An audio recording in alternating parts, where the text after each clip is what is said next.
নমস্কার সবাইকে। শুভ নববর্ষের প্রীতি শুভেচ্ছা এবং আন্তরিক অভিনন্দন। ভারতের শিল্প এবং সংস্কৃতি বা আর্ট অ্যান্ড কালচারের ওপর নতুন টপিক নিয়ে আমি আজকের ভিডিও শুরু করছি, যেটা হচ্ছে ভারতের লোক সঙ্গীত বা ফোক মিউজিক।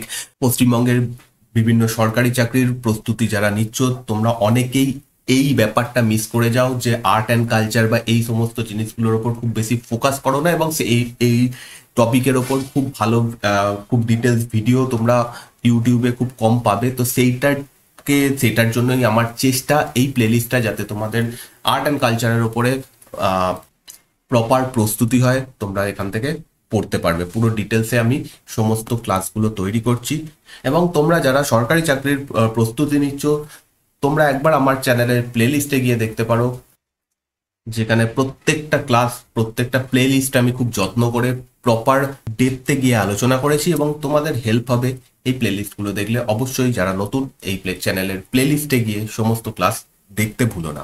আমরা শুরু করব আজকের যে টপিক, সেটা হচ্ছে লোকসঙ্গীত। সঙ্গীত বিভিন্ন রকমের হয়, শাস্ত্রীয় সঙ্গীত হয়। তিন ধরনের অ্যাকচুয়ালি সঙ্গীতকে তিন ভাগে ভাগ করা হয়। প্রথমটা হচ্ছে শাস্ত্রীয় সঙ্গীত। বিভিন্ন প্রপার বইতে, পৌরাণিক প্রপার বইতে যে সমস্ত সঙ্গীতের নিয়ম কানুন লেখা রয়েছে সেটাকে শাস্ত্রীয় সঙ্গীত বলা হয়, এবং এই বইগুলোর মধ্যে সব থেকে ইম্পর্টেন্ট যে বইটা, সেটার নাম আমরা আগেও শুনে এসেছি, সেটা হচ্ছে নাট্যশাস্ত্র। এই নাট্যশাস্ত্র ছাড়াও অন্যান্য বই রয়েছে, তবে নাট্যশাস্ত্র সব থেকে ইম্পর্টেন্ট বই শাস্ত্রীয় সঙ্গীতের জন্য। সেকেন্ড যে ভাগটা, সেটাকে বলা হয় লোকসঙ্গীত। এই লোকসঙ্গীতের প্রপার কোনো নিয়ম হয় না, এক একটা নির্দিষ্ট জায়গায় সেই জায়গাকার রীতিনীতি, কালচার, সেখানকার বিশেষত্ব ফুটে ওঠে লোকসঙ্গীতের মধ্যে। অন্যদিকে আর একটা ভাগ হয়, 3 নম্বর ভাগ যেটা হয়, সেটা হচ্ছে লোকসঙ্গীত এবং শাস্ত্রীয় সঙ্গীতের মিশ্রণ। যেমন তোমরা ভজন সম্পর্কে জানো, ভজন অ্যাকচুয়ালি কি হচ্ছে, লোকসঙ্গীত এবং শাস্ত্রীয় সঙ্গীতের মিশ্রণ। এই দুটো ভাগ সম্পর্কে আমি পরে আলোচনা করব। আজকের যে টপিক, সেটা শুধুমাত্র লোকসঙ্গীতের উপরে রাখবো।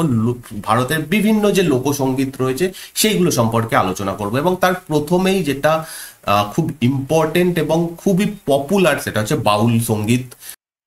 বাউল সঙ্গীতের জন্ম হয়েছে মধ্যকালীন ভারতে, যে সময় ভক্তি এবং সুফি আন্দোলন উত্থান লাভ করেছিল। ভক্তি এবং সুফি আন্দোলনের মিশ্রণ বা ভক্তি এবং সুফি আন্দোলনের মধ্যে থেকে বাউল সঙ্গীতের উৎপত্তি হয়েছে। মূলত পশ্চিমবঙ্গে এটা জনপ্রিয় হলেও পশ্চিমবঙ্গ, আসাম এবং ত্রিপুরা, এই তিনটে জায়গাতে বাউল সঙ্গীত আমরা দেখতে পাই।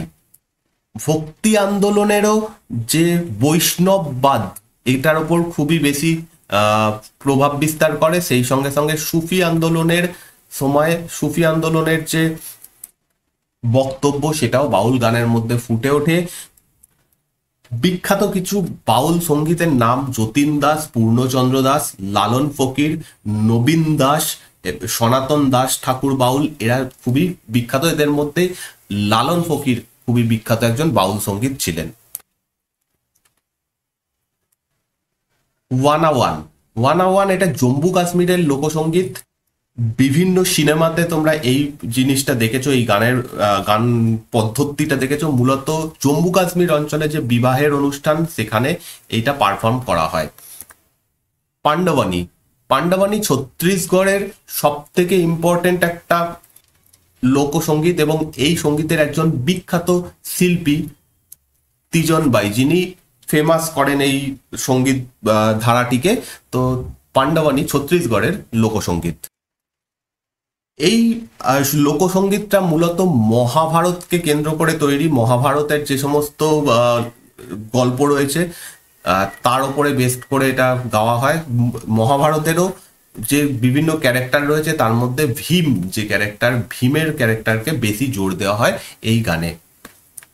নেক্সট হচ্ছে আল্হা। এটা মধ্যপ্রদেশের একটি লোকসঙ্গীত। এটা বীরত্বের কাহিনী বর্ণনা করে, বীরত্ব, যুদ্ধ ইত্যাদির কাহিনী এটা এই গানের মাধ্যমে বর্ণনা করা হয়। নেক্সট হচ্ছে পানিহারি রাজস্থানের লোকসঙ্গীত। এই গানটিও বিভিন্ন সময় সিনেমাতে মানে এই গানের যে ধারাটা সেটাও বিভিন্ন সময় সিনেমাতে ইউজ করা হয়েছে, আমরা দেখেছি অ্যাকচুয়ালি। রাজস্থানে যে মহিলারা, যেহেতু ওখানে জল পাওয়া যায় না, বহু দূর পর্যন্ত হেঁটে হেঁটে গিয়ে এরকম মটকা করে জল নিয়ে আসে, সেই সময় যাওয়া আসার পথে যে গানটা গায় সেটাই হচ্ছে পানিহারি।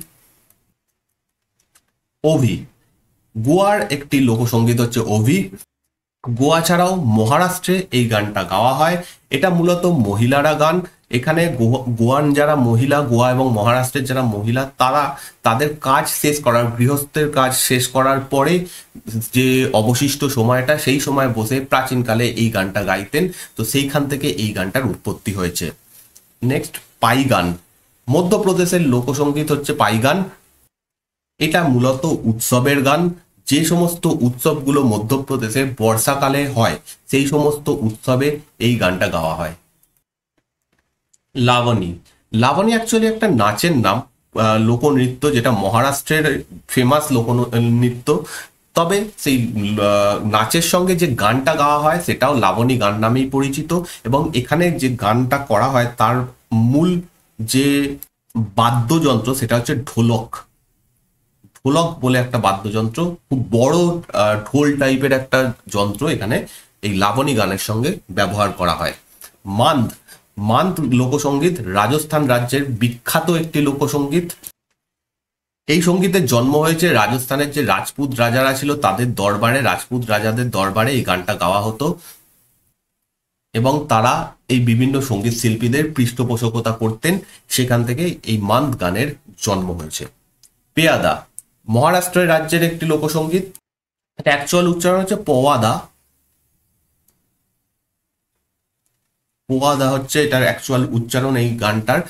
এটাও একটা হিরোইক মিউজিক, অর্থাৎ বীরত্বের কাহিনী বলা হয়। মূলত শিবাজির যে বীরত্ব সেইটা গানের মাধ্যমে প্রকাশ করা হয় পোয়াদা গানের মাধ্যমে। এটা এখানে পোয়াদাই লেখা রয়েছে, পোয়াদা।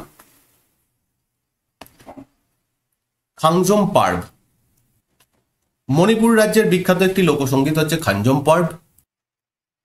1891 খ্রিস্টাব্দে একটা লড়াই হয় মণিপুরের সঙ্গে, মানে মণিপুরের যারা রাজা এবং বাসিন্দা তাদের সঙ্গে ব্রিটিশদের, যে যুদ্ধটার নাম হচ্ছে খাংজম। সেই খাংজম যুদ্ধকে সেলিব্রেট করার জন্য, সেটার বীরত্বের কাহিনী বোঝানোর জন্য খাংজম পার্ব এই গানটা করা হয়।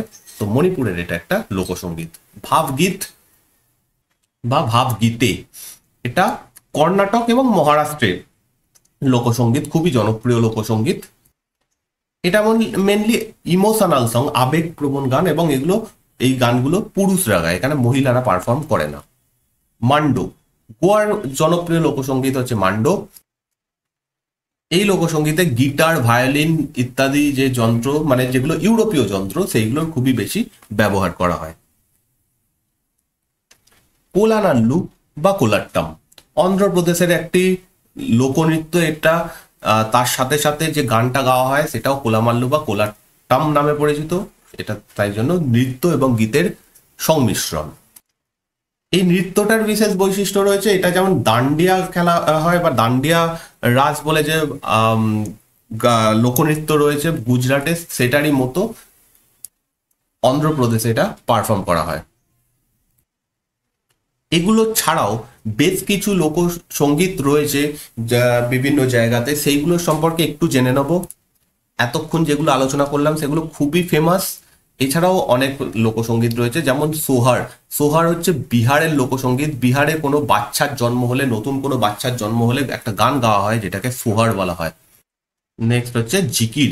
জিকির আসামের একটি লোকসঙ্গীত যেটা ইসলাম ধর্মের সঙ্গে যুক্ত। তারপর যা জিন যা, এটা অরুণাচল প্রদেশের একটি লোকসঙ্গীত। অরুণাচল প্রদেশে বিবাহের সময় এটা গাওয়া হয়। নিয়োগা, এটা অরুণাচল প্রদেশের একটি লোকসঙ্গীত। এটাও বিবাহের সময় গাওয়া হয়, তবে জাজিন যা যেটা বিবাহের চলাকালীন গাওয়া হয় এবং বিবাহ শেষ হওয়ার সময় নিয়োগা গাওয়া হয়। নেক্সট হোলিয়ামলু, এটা নাগাল্যান্ডের লোকসঙ্গীত। নিউলেউ, এটাও নাগাল্যান্ডের লোকসঙ্গীত। এটা একটা ডান্সের জন্য, নাচার জন্য গাওয়া হয় এবং নাগাল্যান্ডের বীরত্বের কাহিনী বোঝানো হয় নাউলিউয়ের মাধ্যমে। এছাড়াও রয়েছে হেরেলিউ, এটাও নাগাল্যান্ডের যুদ্ধের কাহিনী এটা দিয়ে এই গানটার মাধ্যমে করা হয়। হেকাইলেউ, এটাও নাগাল্যান্ডের। নাট্টুর পাট্টু তামিলনাড়ুর লোকসঙ্গীত। তারপর হচ্ছে পালা, এটা হচ্ছে পালা হবে, পালা ও দশ কাঠিয়া ওড়িশাতে গাওয়া হয়। মাঙ্গোনিয়ার উত্তর পশ্চিম ভারতের এটা লোকসঙ্গীত, মেনলি উত্তর পশ্চিমের যে রাজ্যগুলোতে গ্রিক প্রাধান্য ছিল সেই সমস্ত জায়গাতে এটা গাওয়া হয়, মানে যেখানে আলেকজান্ডারের সঙ্গে সেখানকার স্থানীয় রাজাদের যেমন পুরুর যে যুদ্ধ হয়েছিল সেই সমস্ত কাহিনী এই গানটার মাধ্যমে করা হয়। ধড়ি, ধড়ি হচ্ছে পাঞ্জাবের। বসন্ত গীত, বসন্ত গীত হচ্ছে গাড়োয়াল উত্তরাখণ্ড অঞ্চলে এটা গাওয়া হয় বসন্তকালে। ভিলপাট্টু, ভিলপাট্টু হচ্ছে তামিলনাড়ুর লোকসঙ্গীত। এটা অ্যাকচুয়ালি ভিলুপাট্টু হবে, আচ্ছা ভিলুপাট্টুই আছে, ভিলুপাট্টু, ভিলুপাট্টু তামিলনাড়ুর লোকসঙ্গীত। সুকার কে বিয়া, এটা বিহারের লোকসঙ্গীত। নেক্সট হচ্ছে সাইকুটি যাই, এটা মিজোরামের লোকসঙ্গীত। লাই হারাওয়া ইসেই, লাই হারাওয়া একটা বিখ্যাত নৃত্য, লোকনৃত্য, আমরা সেখানে ক্লাসে লোকনৃত্যের ক্লাসে দেখেছিলাম, সেটা মণিপুরের ছিল। এবং লাই হারাওবাতে যে গানটা গাওয়া হয় সেটাকে লাই হারাওবা ইসেই বলা হয়, যেটা মণিপুরেরই লোকসঙ্গীত। বীরগাছে কর্ণাটকের লোকসঙ্গীত। ছোকরি কাশ্মীরের লোকসঙ্গীত। ভুটা গান কেরালার। খুব কেসেই, খুব কেসেই মণিপুরের। ঝুমাইর, ঝুমাইর এটা খুব ফেমাস একটা, এটাও খুব ফেমাস একটা লোকসঙ্গীত, যেটা পূর্বের ভারতের পূর্বের যে সমস্ত রাজ্যগুলো রয়েছে সেখানে গাওয়া হয়। ভোরগীত খুব ফেমাস একটা লোকসঙ্গীত, যেটা আসামের গাওয়া হয়। ঝুড়ি হিমাচল প্রদেশে গাওয়া হয়। তো এই হচ্ছে সমস্ত লোকসঙ্গীত যেগুলো আমরা কভার করলাম। আশা করছি তোমাদের ভালো লাগলো। যদি ভালো লাগে একটা লাইক এবং শেয়ার অবশ্যই করো, এবং চ্যানেলে নতুন হলে সাবস্ক্রাইব করো।